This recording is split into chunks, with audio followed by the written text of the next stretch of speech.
Less than a week away from fall, many of you are making the transition from summer to fall gardening. And here to help us keep our gardens growing, we have Kaizad Irani, the program director at Parkland College, Horticulture and Landscape Design. Welcome back. Thank you. Always good to have you. So how do you take care of the existing landscape, but at the same time, you don't want to shuttle that stuff out or pull everything up, but you want to add some colors. That's right. Given first of all the way we've had this pretty hot drought-like summer that has prolonged until almost a couple of days ago. Yeah. You're seeing a lot of plants that are like, for example, your daylilies that look like they're dying out. They're not completely dead. So just clear out some of the dead debris or dead-heading stuff roses. You know that's dead. Right. Yeah. Don't go hacking stuff down, and especially grasses. That's why I brought some of these grasses.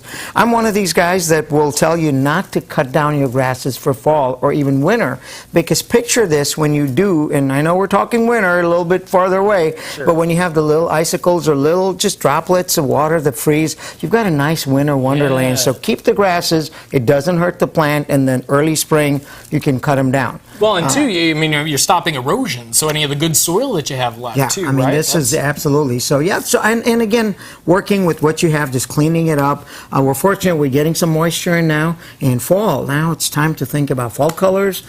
So that's what I brought, just a few plants. Yeah, now I was telling you earlier, I've got these in my landscape right now, but they just turned pink. It seemed like it took forever for them to turn colors. What are they called, guys? This is an autumn joy sedum. It's a very, some of the plants I brought here, primarily all the plants, very easy to grow and use. You do not necessarily have to have a green thumb, but it helps to know some design features or design principles. But yeah, these are sedum, and then this in the back, this is a form of a variegated sedum. So you're seeing the variegated leaf on it, and you're right. Multicolor. Right. You see the green and the yellowish or the white. And normally, this is a factor of the slightly cooler temperatures, like you were saying, Heather. They're just starting to turn, but when they do change color, just the color contrast, the foliage, texture is phenomenal. Yeah. Now, what about bulbs? Is now the time, if we want to have tulips in the spring, is now the time to start doing it? It's a good time to think. Make sure you got all your bulbs ordered, but you still want to wait till we get a little bit cooler soil temperatures. So normally, I would suggest towards end of October, November. Again, keep an eye on the weather. Obviously, don't want the ground temperatures to be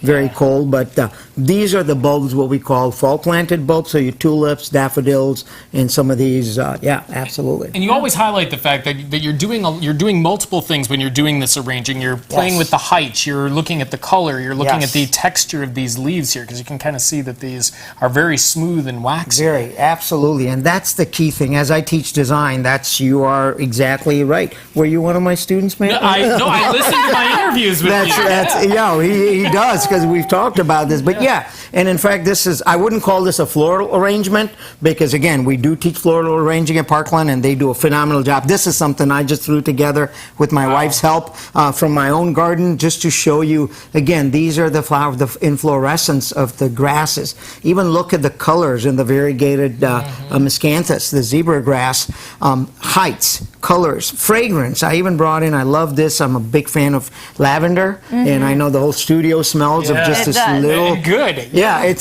just really nice, and just the colors too. If you look at the bluish, sort of the bluish green that contrasts with the sedum, and I have these roses called knockout roses. I do not have the time to sit and prune and pamper the roses. Do you need to do that though? Once they die, then the old-fashioned, some of these you do, but not the knockout varieties that are there, or the carefree delights. But they're not the fragrant kind. They're more for flower power. Something from the 60s, I guess. Okay. But yeah, just the color is what they are for, and love the fall color. That's one of the key things I wanted to kind of showcase today, to get people to think that fall, everything's not lost. Fall is a gorgeous time in Illinois. Yeah. And so you said you're teaching, the Parkland teaches classes in both floral arranging and landscape design. Landscape design we do. We also teach classes in plant identification. So it's a full-fledged associate's program, or if you're a homeowner and you want to just come out and